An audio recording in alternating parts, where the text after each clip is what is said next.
విషయం ఉంది. Freedom of social media ఇప్పుడు మన రోజువారీ జీవితంలో ఒక భాగం అయిపోయింది. మన అభిప్రాయాలను చెప్పడానికి, ప్రజా సమస్యల్ని ప్రభుత్వ దృష్టికి తీసుకురావడానికి, ఒకరితో ఒకరు అనుసంధానం అవడానికి, ప్రభుత్వాన్ని ప్రశ్నించడానికి ఇది ఒక శక్తివంతమైన వేదిక. కానీ మనం గుర్తుంచుకోవాల్సిన ఒక ముఖ్యమైన విషయం ఉంది. ఫ్రీడమ్ ఆఫ్ స్పీచ్ అనేది పూర్తిగా అపరిమితమైన హక్కు కాదు. దానికి కొన్ని పరిమితులు ఉన్నాయి. ఒకరి హక్కులను మరొకరు ఉల్లంఘించే స్థాయికి వెళ్ళినప్పుడు, ఐ రిపీట్, ఒకరి హక్కులను మరొకరు ఉల్లంఘించే స్థాయికి వెళ్ళినప్పుడు చట్టపరమైన పరిణామాలు తప్పవు. భారత రాజ్యాంగంలోని ఆర్టికల్ 19 క్లాస్ 2 ప్రకారం దేశ సమగ్రత, జాతీయ భద్రత, ప్రజాశాంతి, మర్యాద, నైతిక విలువలు, పరువు నష్టం, నేరాలకు ప్రేరేపించడం వంటి అంశాల్లో రీజనబుల్ రిస్ట్రిక్షన్స్ ఉన్నాయి. సింపుల్గా చెప్పాలి అంటే ఫ్రీడమ్ ఆఫ్ స్పీచ్ అంటే ఫ్రీడమ్ టు అబ్యూస్ కాదు. Again I repeat, freedom of speech does not mean freedom to abuse. ప్రభుత్వాన్ని విమర్శించే హక్కు మీకుంది, మమ్మల్ని ప్రశ్నించే హక్కు మీకుంది, మా నిర్ణయాలతో విభేదించే హక్కు మీకుంది. అదే ప్రజాస్వామ్యం, దాన్ని మేము స్వాగతిస్తాం. కానీ ఒకరిని తిట్టడం, డెత్ థ్రెట్స్ ఇవ్వడం, ఆధారాలు లేకుండా ఆరోపణలు చేయడం, మహిళలను టార్గెట్ చేయడం, మత విశ్వాసాలను అవమానించడం, ఒక వ్యక్తి గౌరవాన్ని దెబ్బతీయడం, హింసకు ప్రేరేపించడం, ఇవన్నీ రాజ్యాంగం కల్పించిన స్వేచ్ఛలోకి రావు. ఇవి చట్టపరంగా నేరాలు. గత కొన్నేళ్లుగా సోషల్ మీడియా దుర్వినియోగం ఆందోళన కలిగించే స్థాయికి చేరుకుంది. చాలామంది ఫేక్ అకౌంట్స్ వెనక దాక్కొని అసభ్య పదజాలం ఉపయోగించడం, వ్యక్తిగత దూషణలు చేయడం, పరువు తీసే ప్రయత్నాలు చేయడం, ఆధారాలు లేని ఆరోపణలు చేయడం, fake propaganda, mark photos, death threats, organised harassment వంటి చర్యలకి పాల్పడుతూ ఉన్నారు. మహిళల్ని ముఖ్యంగా అత్యంత అసభ్యంగా టార్గెట్ చేస్తూ ఉన్నారు. చివరికి దేవుళ్ళని, దేవతల్ని కూడా వదలట్లేదు. దేవుళ్ళని, దేవతలపై కూడా ఉద్దేశపూర్వకంగా అవమానకర వ్యాఖ్యలు చేస్తున్నారు. ఇవన్నీ కూడా ఫ్రీడమ్ ఆఫ్ ఎక్స్ప్రెషన్ కింద రావు. ఇది హెల్దీ క్రిటిసిజం కాదు. ఇది ప్రజాస్వామ్యం కానే కాదు. ఈ సందర్భంగా ఒక విషయం చాలా స్పష్టంగా చెప్పాలనుకుంటున్నాం. Constructive criticism, fair comment, satire ఇవన్నీ ప్రజాస్వామ్యంలో భాగమే. విభిన్న అభిప్రాయాలను వ్యక్తం చేసే హక్కుని మేము పూర్తిగా గౌరవిస్తాం. కానీ malicious fake campaigns, hate speech, criminal intimidation, cyber harassment, organised abuse, ఒకరి పరువును ఉద్దేశపూర్వకంగా దెబ్బతీయాలనే ప్రయత్నాలు, ఇవన్నీ ఫ్రీడమ్ ఆఫ్ స్పీచ్ పేరుతో సమర్థింపబడవు. ఇంకో విషయం చాలా స్పష్టంగా చెప్తున్నాం.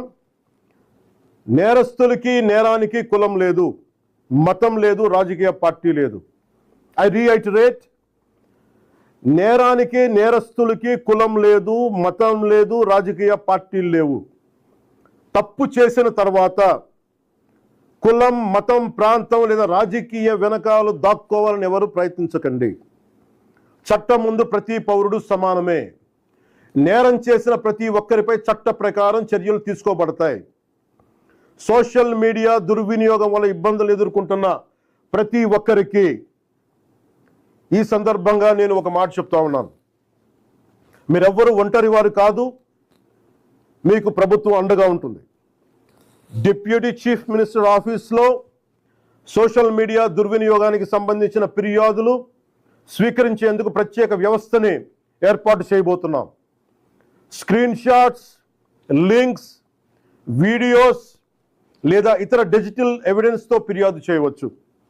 ప్రతి జెన్యూన్ కంప్లైంట్ను పరిశీలించి సంబంధిత అధికారులకు పంపించి చట్టపరమైన చర్యలు తీసుకునేలా చేస్తాం. అలాగే పదే పదే ఫేక్ అకౌంట్స్ ద్వారా దుర్వినియోగానికి పాల్పడుతున్న వారిని గుర్తించి వారి వివరాలని ప్రభుత్వానికి అందించాలని బాధ్యత గల పౌరులుగా కోరుకుంటున్నాను.